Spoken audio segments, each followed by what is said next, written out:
জঙ্গলমহলের অন্যতম প্রাকৃতিক সম্পদ শালপাতাকে কাজে লাগিয়ে স্বনির্ভরতার পথে এগিয়ে চলেছেন বাঁকুড়ার আদিবাসী অধ্যুষিত এলাকার মানুষজন।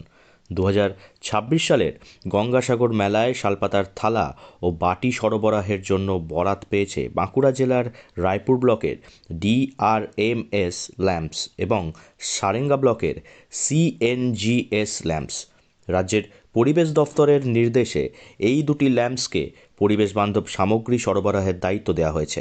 চলতি বছরে গঙ্গাসাগর মেলায় প্রায় 2 লক্ষ শালপাতার থালা ও 4 লক্ষ বাটি সরবরাহ করা হবে, যার আর্থিক মূল্য প্রায় 8 লক্ষ টাকা। ল্যাম্প সূত্রে জানা গিয়েছে, ইতিমধ্যেই থালা ও বাটি তৈরির কাজ সম্পন্ন হয়েছে এবং মঙ্গলবার গাড়িতে করে সেই সামগ্রী গঙ্গাসাগর বকখালি উন্নয়ন পর্ষদের কাছে পাঠানো হয়। উল্লেখ্য, পশ্চিমবঙ্গ সরকারের পরিবেশ দফতরের আর্থিক সহায়তায় এবং আদিবাসী উন্নয়ন দফতরের সহযোগিতায় রায়পুর ও সারেঙ্গা ব্লকে শালপাতার থালা ও বাটি তৈরির ইউনিট চালু করা হয়েছে। এই ইউনিটগুলিতে এলাকার আদিবাসী স্বনির্ভর গোষ্ঠীর মহিলারা ও পুরুষরা নিয়মিত কাজ করছেন, ফলে তাদের বাড়তি আয়ের সুযোগ তৈরি হয়েছে। রায়পুর ব্লকের সোনাগাড়া পঞ্চায়েতের ঝাড়িয়াকোচা পারশিমালা মহিলা স্বনির্ভর গোষ্ঠীর সদস্য অর্চনা মুর্মু বলেন, আগে শালপাতা বিক্রি করতে নানা সমস্যায় পড়তে হতো। এখন জঙ্গল থেকে শালপাতা সংগ্রহ করে তা শুকিয়ে ল্যাম্পসের কাছে বিক্রি করা যায়, ফলে সংসারের খরচ চালাতে সুবিধা হচ্ছে।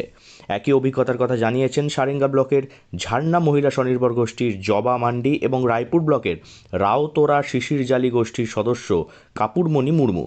তাদের কথায়, থালা ও বাটি তৈরির সব কাজ নিজেরাই করেন এবং বড় বরাত পাওয়ার কাজ ও আয় দুটিই বেড়েছে।